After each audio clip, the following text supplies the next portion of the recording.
You know that crushing feeling when you wake up at 3 in the morning staring at the ceiling, wondering if your best years are behind you?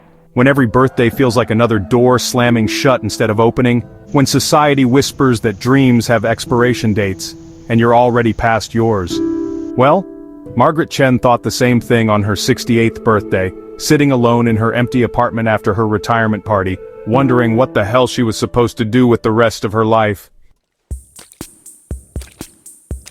Margaret had spent 43 years as a high school math teacher. Good pension, decent savings, but something was eating at her soul. Every morning felt like Groundhog Day, and she couldn't shake this nagging voice saying, "Is this it?" Her kids lived across the country, her husband had passed 5 years earlier, and retirement felt more like a prison sentence than freedom. But here's where Margaret's story gets interesting. See, buried in her garage under decades of dust was this old sewing machine her grandmother had given her. Margaret used to make quilts as a young woman, intricate patterns that told stories.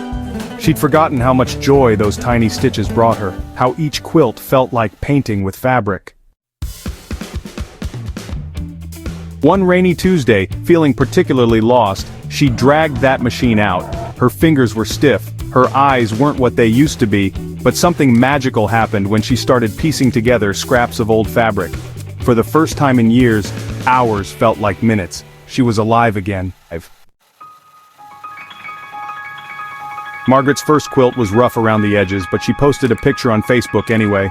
Within an hour, her neighbor was messaging, asking if she'd make one for her new grandbaby. Then came another order, and another.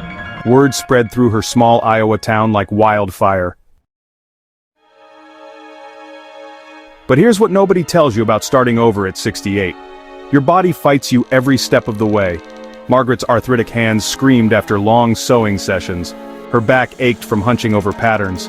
Some days she'd sit in her sewing room and cry, wondering if she was fooling herself. The real test came when her first big order arrived.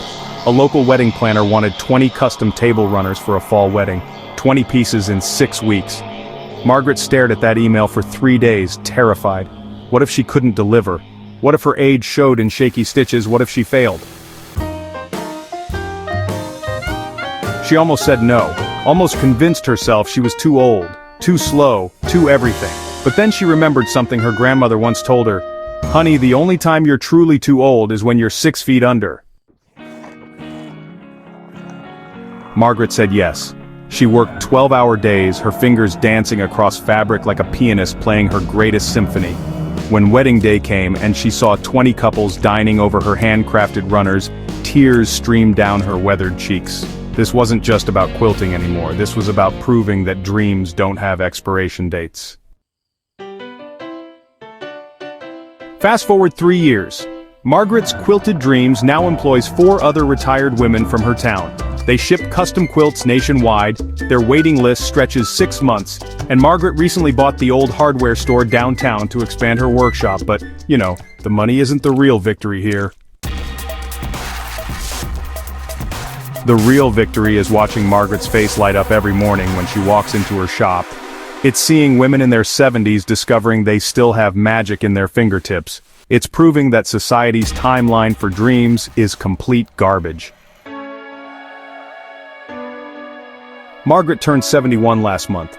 When people ask her secret, she smiles and says, "I stopped asking permission from my age to live my life."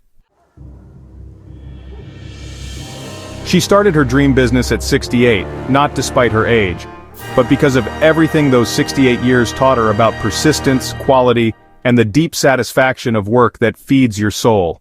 Your dreams aren't dead, they're just waiting for you to dust them off and give them the respect they deserve. Margaret did it at 68, what's your excuse?